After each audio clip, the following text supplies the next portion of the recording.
Hi, Nellie's baby listeners.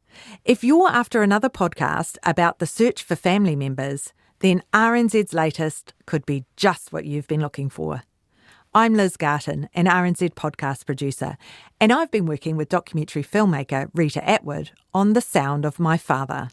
It's a podcast about the discovery of a cassette tape with a 60-year-old recording on it, which kicks off a journey of self-discovery full of love, loss, and connection. Keep listening to hear the first episode, The Forgotten Cassette, then search for The Sound of My Father in your favourite podcast app and hit follow to hear the rest of the series as it comes out. He kōna ipurangi tēnei nā te reo irirangi o Aotearoa. Every family has a hidden story. I didn't understand why they had to be a secret. Something whispered behind walls and sometimes taken to the grave. She said, "Your history will come to you." But I'm going to tell you a story so extraordinary, it could be ripped from the pages of a Hollywood script. I'm not a religious man. I'm not a superstitious person, but it shook me. When the discovery of a cassette with a 60-year-old recording reveals a voice from beyond the grave.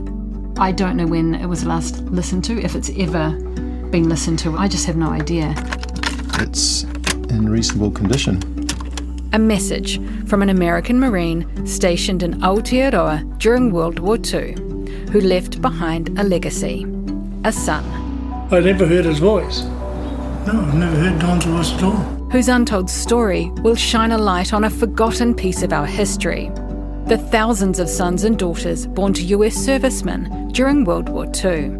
There was social rupture taking place. And spark an epic journey of love, loss and connection. I do get a bit emotional about it. Yeah, thinking of the family. What have I missed? As he tries to answer the question that lies at the heart of all of us. Who am I? And where do I come from? You've come here as Manuhiri, but we're the same people.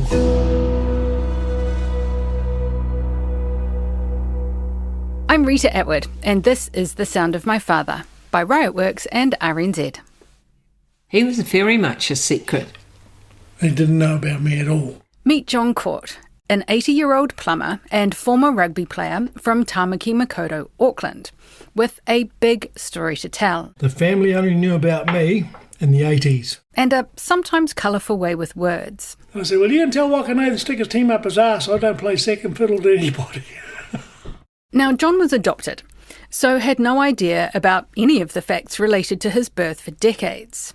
But in his 30s, discovered he was the son of an American Marine named Don Asher and a beautiful young woman named Jean Nikora, who had met in World War II in Aotearoa and fallen deeply in love. Well, I didn't know about Don till later.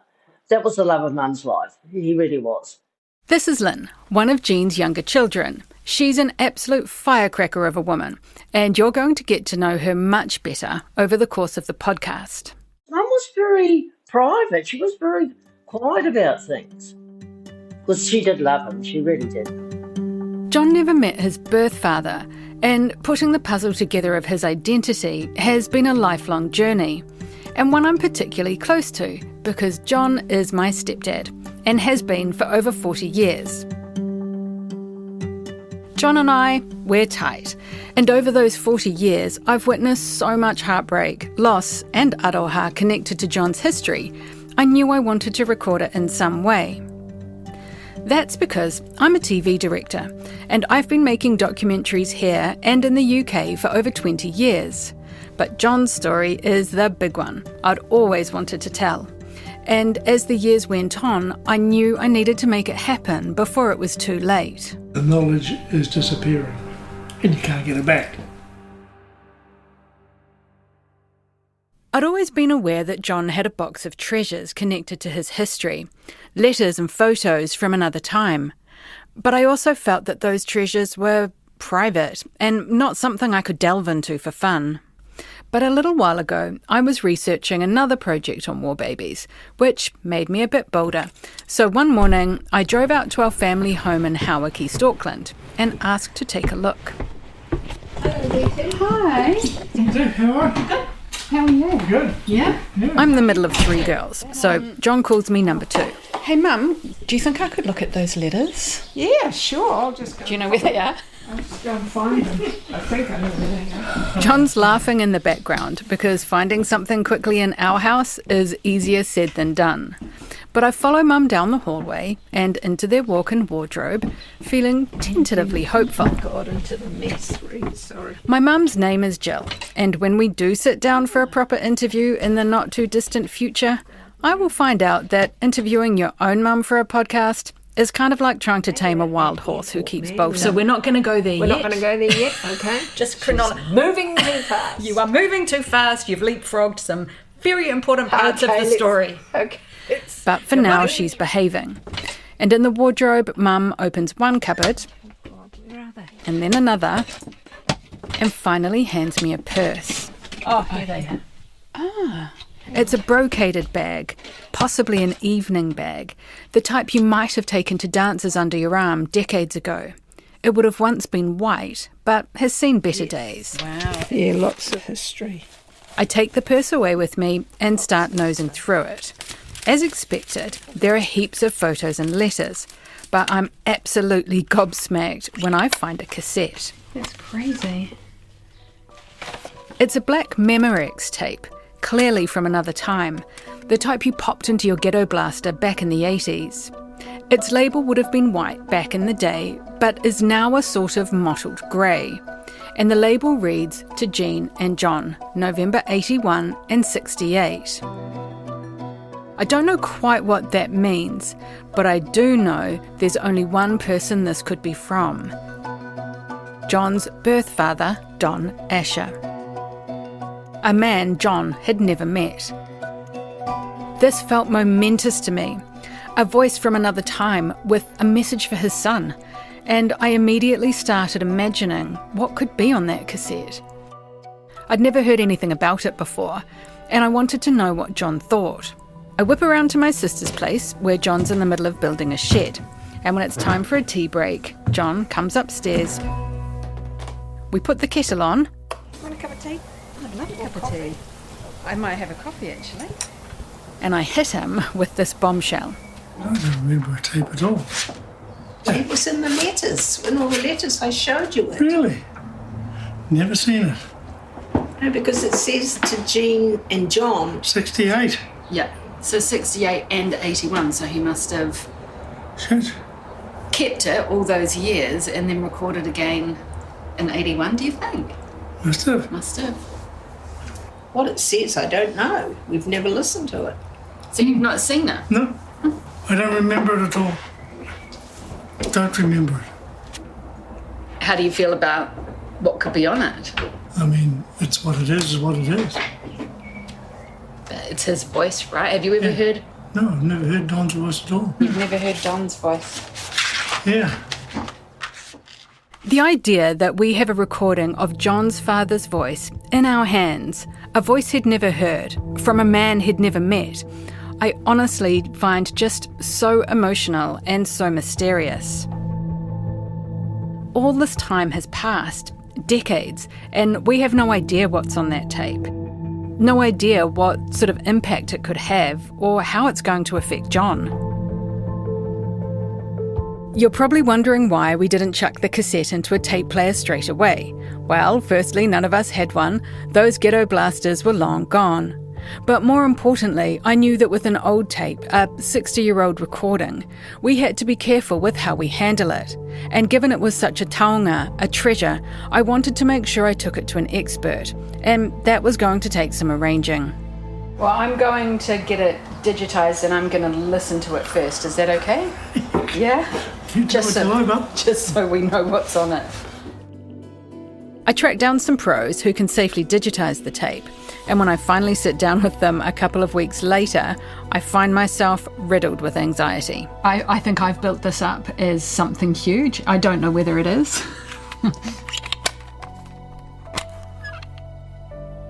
I would say it's in reasonable condition. But that's in the future, and my nervous emotions are in stark contrast to John's somewhat detached response when he saw the tape. I mean, it's what it is what it is. But this is typical of John and the way he operates internally. And I think you're going to need some context about who he is as a man. Now, this is very much a family story, so I'm going to set the scene with the arrival of the man from Maui. John drove into our lives in 1983, behind the wheel of a 1971 Stingray Corvette and sporting a handlebar moustache. My mum was recently divorced, and we spent most of our time with her, but also lots of time with my dad, Wal. To be clear from the outset, I have 2 dads and an abundance of fatherly love, so my 2 sisters and I consider ourselves very lucky. In 1983, Stella was 4, I was 7, and my older sister Nina was 9. My mum Jill was 32, and while still a gorgeous woman now at 74, she was hot stuff in the 80s and very much single when she stopped at a petrol station in Marua Road, Ellerslie. I was in there talking to the guy. I came out and there was a Corvette parked there. I'm looking out through the windows and your mother's walking across the road, crossing the road. And I said to Bill, I said, Jesus, Bill, look at those legs. Who owns those pins? Do you remember what you were wearing? Yes, I do. I had a navy blue dress on with white piping round the collar and sleeves, and I had knee-high cream boots. Did you? Racy? It's the 80s, Rita. The 80s. What was John wearing? Well, I would have been in black shorts and singlet. Yes, surprise, surprise. Because then she came in and stormed in the door and, "That's your gas guzzler." And then I recognised him and I said, "Oh, you're John Court, aren't you?" He was a top rugby player at College Rifles. In the 60s and 70s, club rugby in the country was big. Big is a bit of an understatement. It was huge. Games were reported on in the 8 o'clock Saturday night newspaper, and the big games played at Eden Park were broadcast on the radio. Players from clubs like College Rifles, Ponsonby or Ponies, and Auckland University were well known. Minor celebrities, you could say. John was big-time Rifles A-team rugby player. Gorgeous. His gold tooth stood out. He was fit, six-pack. Not that I saw the six-pack then, but you get. He was fit, and you know, John. He was just the same then as he is now. Softly spoken, and just lovely. But I was, God, I've got butterflies in my tummy. I haven't felt like that for years. John asked for Mum's number, and they started dating. Mum gave him the nickname the man from Maui because he worked on the Maui gas rig, about 35 kilometres off the Taranaki coast. And we became familiar with the sound of the Corvette arriving to whisk her away. He'd always said he didn't want children, but I guess that was before he met us. I think I saw Stella first. Fell in love with her. She was a little bruiser. She was a bruiser. She'll hate that, but damn, she was a bruiser. You fell in love with all of us? Fell in love with all of us. I'd be devastated if I lost you girls. Absolutely devastated. Well, you never would. John became the calm, quiet, steadying force in a household full of women with big personalities. Growing up, we never knew much about John's background. To be honest, the man from Maui was still quite mysterious to us. His dad, Jack, had passed away in 1981, but his mum, Hilda, who we called Nana Court, was still a big part of his life. She was just lovely. She was just a lovely lady. Very quiet, almost, you know, John-like, really. Very gentle, right? Absolute gentle soul. She and Jack, obviously, loved John dearly. John absolutely adored his mum and dad. But as time went on, we became aware that John was, in fact, adopted, and that the circumstances of his birth were mysterious, to say the least. I mean, I knew he was adopted because he told me adopted, but he never told me anything about the family as such. I'm ashamed to say that as a teenager, I was pretty self-absorbed. Shock horror, right? So as multiple revelations about John's birth came out in the 90s, the gravity of them didn't really hit me till much later. But once I started telling stories for a living, John's story became more and more remarkable, and honestly, kind of heartbreaking. Most of us know where we come from. Our whakapapa, or genealogy, is relatively clear. The generations before who helped form us, loving relationships with extended family, and a basic understanding of who we are. But for John, so much of that has remained hidden. And even though he's a happy, confident man with a strong sense of self, who was raised with so much love by his parents Jack and Hilda, behind John's eyes, I could see a longing for more knowledge. I know that John is one of about 3,000 Indigenous babies fathered by US servicemen in the Pacific during World War II. Many of those men never even knew they had children. They were here to train or get some R&R, but at the drop of a hat or bomb, they could be sent to fight anywhere in the Pacific. Some survived these missions, but some did not, so could never be told they were about to be fathers. Some didn't want to know, and some were moved on so suddenly there was no time for goodbyes. So yeah, many servicemen never knew they had a child, but John's father did. Don recorded the cassette message trying to reach him, so why did they never meet? And then there's the separation John feels from his birth whānau and iwi or tribe here in Aotearoa. My gut tells me he wants more connection there too. But journeys like this, what Māori call a ko wai o journey, or who am I, are often filled with complex emotions. So through this podcast, I want to help John on that path of discovery. But it's a big journey for me too, physically and metaphorically, travelling the length of Aotearoa and all the way to America, launching myself into my own family's story in a deeply personal and possibly invasive way. And that makes me nervous. I am on my way to do probably the first official interview with John. We've done bits and pieces. I have decided to separate Mum and John. My mum is, shall we say, a big personality. She likes to talk. And I really want to understand the story from the beginning. So I really want to understand John's early upbringing, what life was like for him. From what I understand, he had a very, very happy upbringing and no real need to search for answers elsewhere because he was so secure. But also, you know, all of our parents tell stories from their past, right? But it isn't often that you sit down with your parents and really ask them these kind of deep and burning questions. And I'm not going to lie, I feel like I'm going to be quite intrusive, and I feel a bit nervous about that because I've never done that with John. I don't think I haven't done it with any of my parents. Yeah, so we'll see how that goes. John is not one for being overly verbose, I would say. I'm heading out to our family home in Howick, the same home we moved into not long after Mum and John met in 1983. And over the last 40 years, John has renovated every inch of it himself. So it's a house filled with love and memories. Money! Mum's taking my daughters to the movies to give John and I some space. Hey, Wolf. Oh, we can see you. This is Wolf, a gigantic, and I mean huge, German Shepherd. He doesn't like to be separated from his dad and tends to make a lot of noise.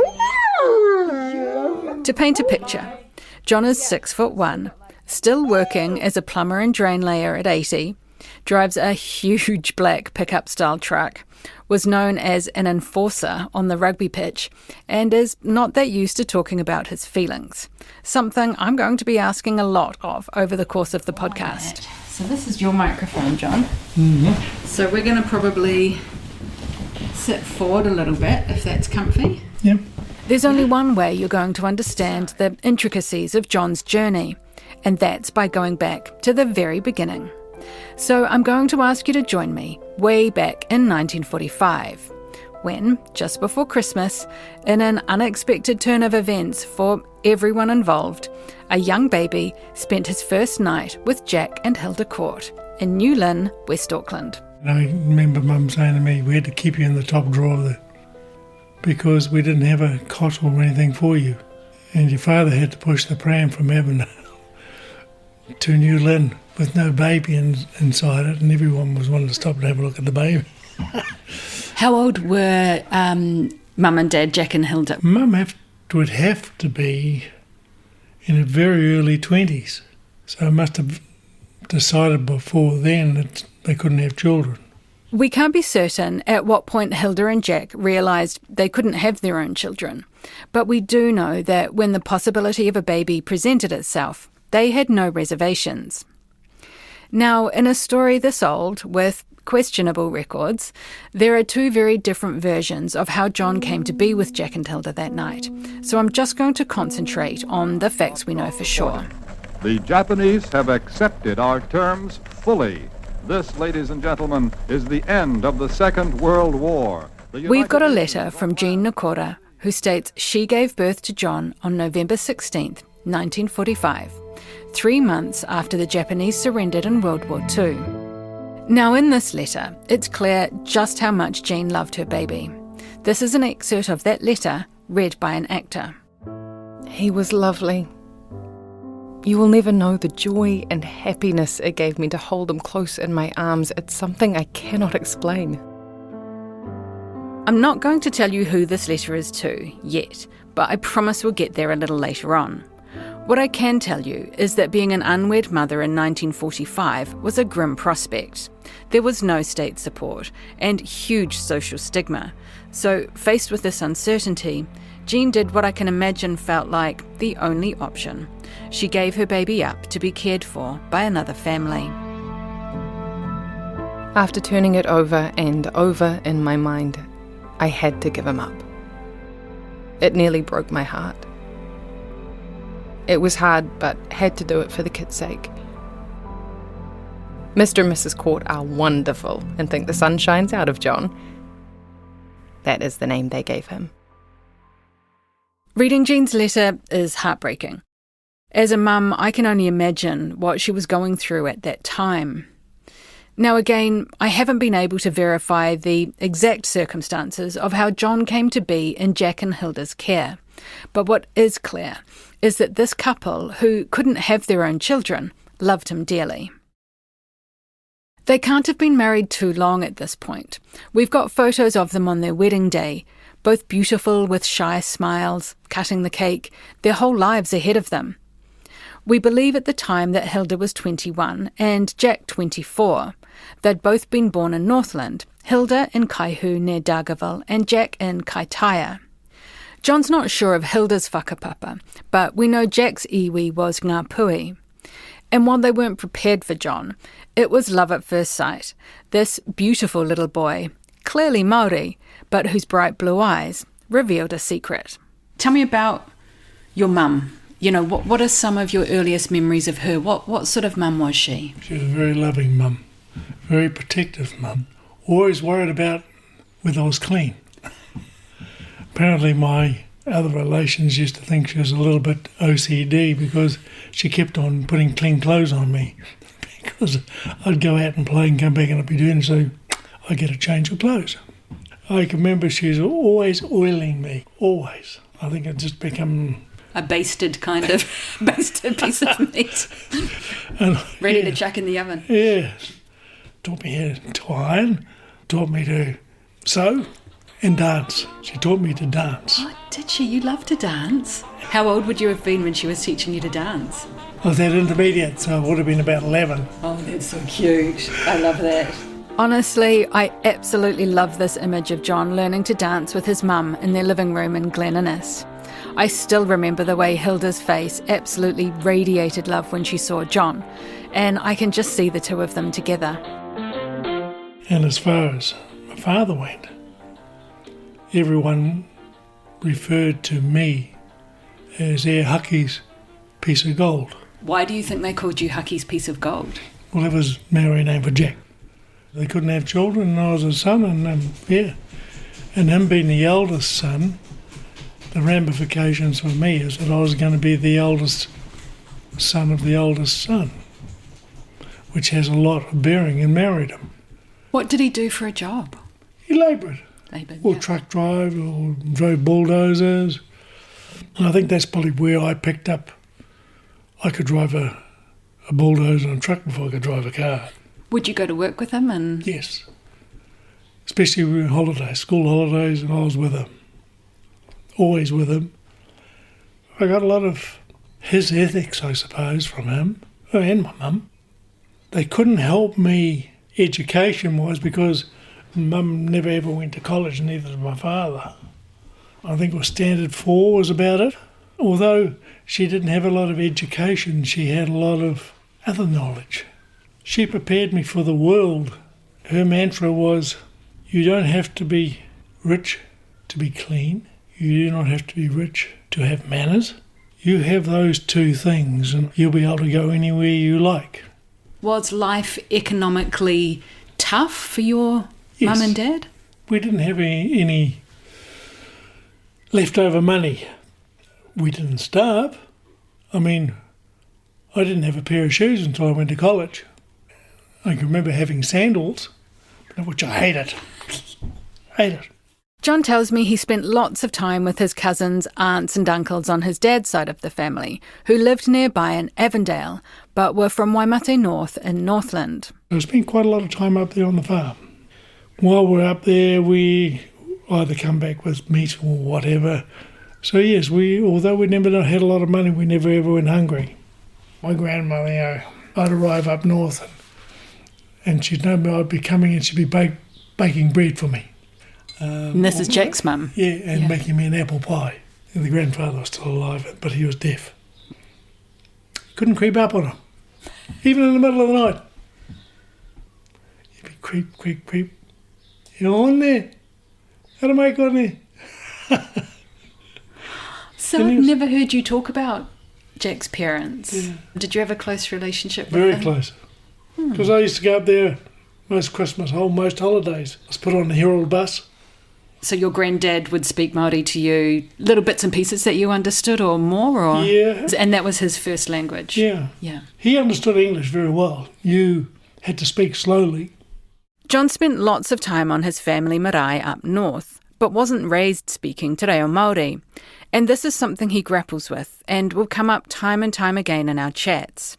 It was also something he raised with his dad, Jack. Just before he died, he was laying in bed and I was beside him and I said, why didn't you ever teach me Māori? And I said, I'm the only kid of the court family that really can't speak Māori. He says, it was beaten out of us. He said, we were never allowed. He said, we got beaten to hell, he said, at school because we weren't allowed to talk Māori. So he was raised speaking it? Oh, yeah, he was very fluent. And what about your mum? Understand it, but never spoken. Right. Jack and Hilda were raised in a time where they'd been physically punished for speaking Māori and practising their tikanga or culture. So, like many loving parents at the time, they encouraged their children to learn the Pākehā way, thinking they were doing what's best for them. But it had devastating implications for future generations and for people like John, who became disconnected from their language and culture. It'll be decades before John realises how intimately his birth was linked to World War II. But during the war, Jack had been in the Māori Battalion, the all-Māori infantry battalion that fought in World War II. This audio is from 1946, when the troop ship Dominion March returned to Wellington, with about 800 Māori battalion members on board. They received a national welcome. Here is the message from the Prime Minister. I wish to join all the people of New Zealand in expressing our great pleasure at the return of the famous warriors of our Māori race after their many triumphs overseas. Was there a degree of pride at being part of the Māori Battalion? Yes, a lot of pride. You'd only hear him talk when he was with other servicemen who were in the Māori battalion. This is no myth. The legend of the Māori battalion is a very real one. This is Dr. Monty Suter, an eminent writer and historian, talking in an RNZ interview about the bravery of the Māori battalion. They made their name in the Battle of Crete, and it continued to grow from there. Jack was immensely proud of being part of the mighty Māori battalion.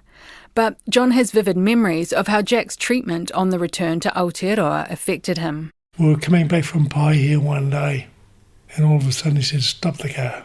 And he said, "See that hill? That's where those so-and-sos put us after we came back from overseas to re-civilise us." He says, "Other troops went home, but we were up on a hill." He says, "We were up there for about 3 months to be re-civilised." That was Jack and other members of the Māori battalion. Mm.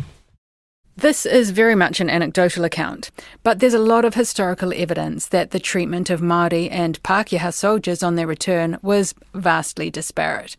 And when members of the Māori battalion came home, they re-entered a society rife with legal and social discrimination, and that had a big impact on Jack. He refused to go to a RSA, never went to an RSA, never went to an Anzac parade, never.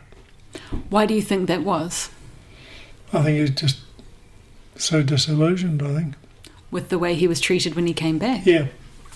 And there was a certain amount of... Racism? Racism, yeah. That must have hurt like hell to go and fight for your country and come back and be treated like that. Yeah.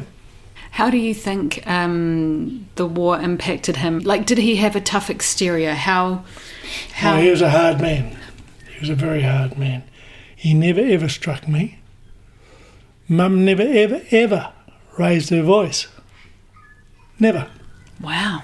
The old man never ever raised his voice to me either. Neither of them. Very protective of me.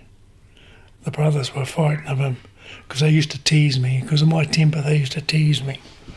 And I'd apparently go wobbly. These are my uncles? Yes.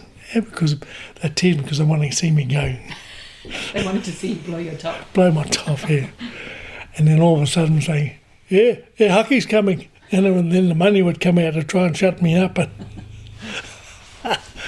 And he had no compunctions about smacking anybody who upset him. Never. I think this is probably more from the war than anything. He says, you don't go backwards. You won't win all the time. Nobody wins all the time. But when you lose gracefully. It sounds like he had a lot of pride. He had a lot of pride, my father. A lot of pride. He had a lot of pride in me. He took me everywhere. If I wanted to do something, they both gave me all the support I could have. Which is so beautiful, right? You know, and he encouraged me to do anything or to try anything. John's childhood was incredibly happy and loving, and his dad was extremely protective of him. This is really important to understand because it has a big impact on how John reacts and processes information later in life.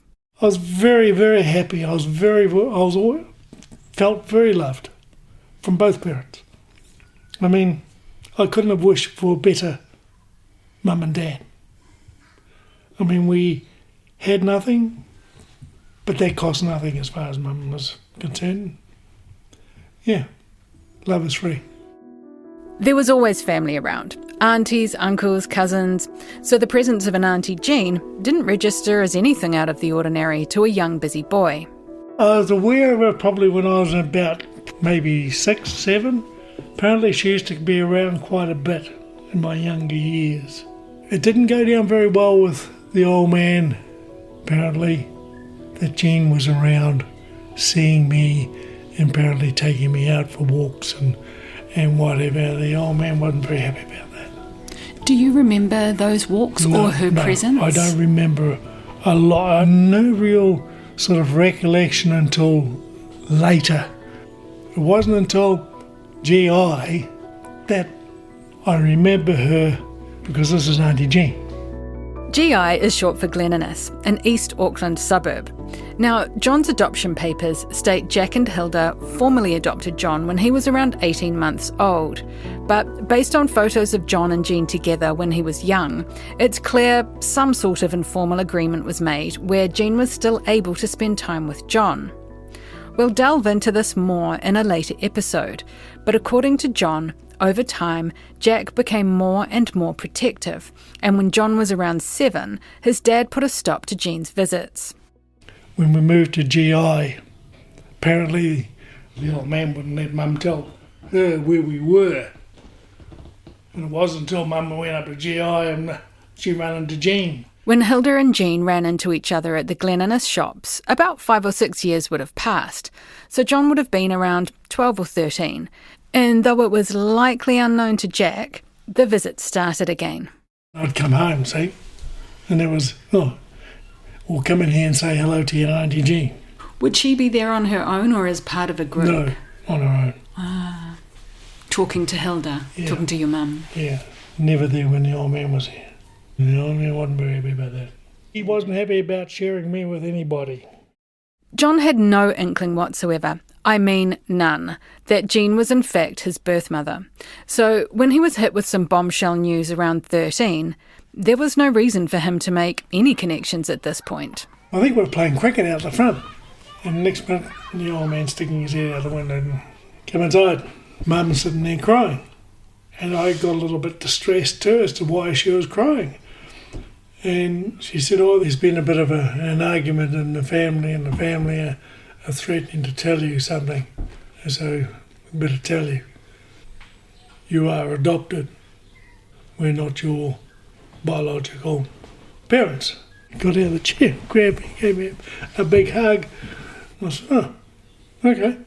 You're still Mum, you're still Dad. See you later. I've got to go and play. Never thought any more of it at all. Didn't even get a second register or another. Yeah. That must have been a huge moment for your mum and dad. Yeah, she was upset. What about your dad? What are your memories of that day and your dad telling you this? Well, he never said a word. It was all Mum. I could tell he was angry about something. I never knew who he was angry at or what or what. It was never ever broached again. Why do you think that it came up then? Why do you think they wanted to tell you? Mum must have had a disagreement with the family. That's when they said, someone obviously got a little bit snarky. I'm going to tell him he's adopted. Yeah. As humans do. Did you not question? No, never ever entered my head. Didn't think. Really. That's what I say. So a lot of things didn't bother me or click with me or there's Mum, there's Dad. There wasn't even a quiet little in the back of your head like, where did those blue eyes come from? No. It strikes me as strange that John wouldn't even question who his birth parents might be at that stage. But at the same time, I'm trying to put myself in his shoes. Incredibly loved, secure, and happy. And it's only once John is older that age brings about a curiosity in his history. And don't worry, we'll get there soon enough. But it's enough of the probing questions for now. I hope you don't end up hating me. No. Well, constantly. How did you feel? How did you this? How did you that? I'm going to leave John in peace. Because I've got a more pressing task.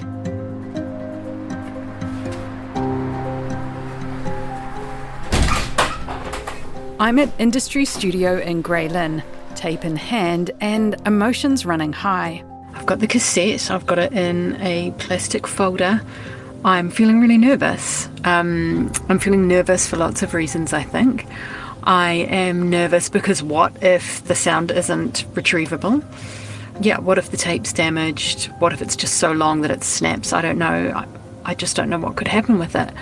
I'm also nervous because what if I've built this up to be something that actually is just very, there's not much on there, or it's actually not that personal, or I think I've built up the romance of it, and I guess I don't want to build up John's expectations either.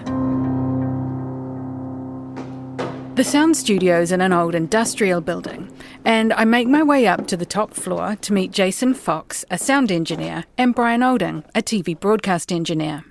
The room is quite dark. Brian's brought along a very specialist vintage tape deck that's going to allow us to play the tape safely and digitise it. It takes a while to set everything up. And I'll just go in there. Amazing. And I'll make sure everything's working as it should. Cool. As Brian said, it's very dark and very quiet in the studio. And it's pretty clear I'm feeling quite shy and nervous about the whole thing. All good? All good? It's so quiet. So quiet. So unnervingly quiet. Unnervingly, yes. Very uncomfortable. Okay, so what I have here, if you can see. Yeah. So this cassette here, it says Jean and John, November 81 and 68. Wow. So this tape, I think, is potentially from the 80s when I had a look online, but somehow he's got another recording from 68 that he's added on. Potentially, but what do you think by looking at it? It doesn't look too bad from the outset. I cannot see any mould on the tape inside through the cassette window here. I can see there's a couple of loose pieces of tape inside, and they're all freely winding back onto the spool, so that's all looking good. I would say it's in reasonable condition. Well, that's great. So it's been sitting in a pouch of letters for 30 years. Mm-hmm. And so my stepdad, John, had no idea that this cassette even existed. It was just lost, sort of in this pouch. So I don't know when it was last listened to, if it's ever been listened to. I just have no idea. I think I've built this up as something huge. I don't know whether it is. It's part of the jeopardy, isn't it? Yeah, exactly. Yeah. So... Well, shall we give it a whirl? We can do that. What we'll be listening for before we actually listen to the contents of the tape is how quietly it runs through the tape deck. If it starts shrieking or grabbing and making unpleasant noises, then we have some possible hydration issues or hydrolysis, issues on the tape. But let's give it a go. Beautiful. My heart is absolutely pounding at this point, and once we establish there are no quality issues with the tape, we need to check there's actually something on it before we listen to it. So we're checking for levels. There you go. We've got audio. And I think you can hear I'm getting more and more nervous as the big moment comes closer. So Don met Jean in the 1940s and he's recorded these messages for her and their child, and it just feels really personal. Yeah. So I feel really, I feel like I'm intruding on my stepdad's interior life, but that's okay. He's happy with it. He's a man who also doesn't really interrogate his own feelings. So. Yeah. Dads, eh? Yeah. I think now is a good time to plug it in and...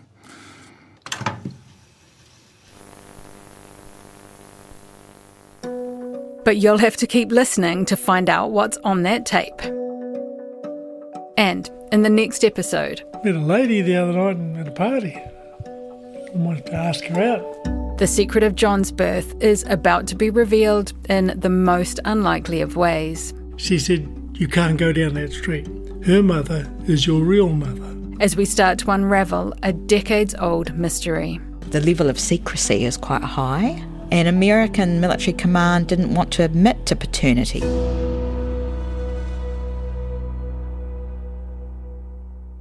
Thanks for listening to The Sound of My Father, made by Riot Works for RNZ. This podcast was hosted and written by me, Rita Attwood, in collaboration with my amazing co-producer Joanna Walcott. Follow and listen to The Sound of My Father wherever you get your podcasts, and if you've enjoyed, please share it far and wide. My heartfelt thanks to my beautiful family and all of John's extended whānau, who so graciously shared their knowledge, history and time for this podcast. And to Ngā Taonga Sound and Vision and Archives New Zealand for some of the audio used throughout the series.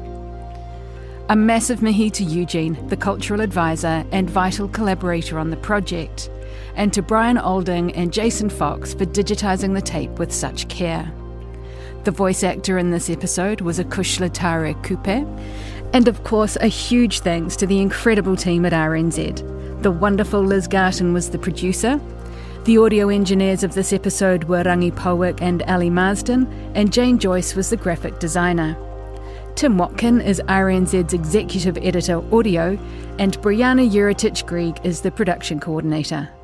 To discover more about John's story and family, you can see my photos on the RNZ website rnz.co.nz/podcasts. And check out all the other great RNZ podcasts while you're there. He kōna mai.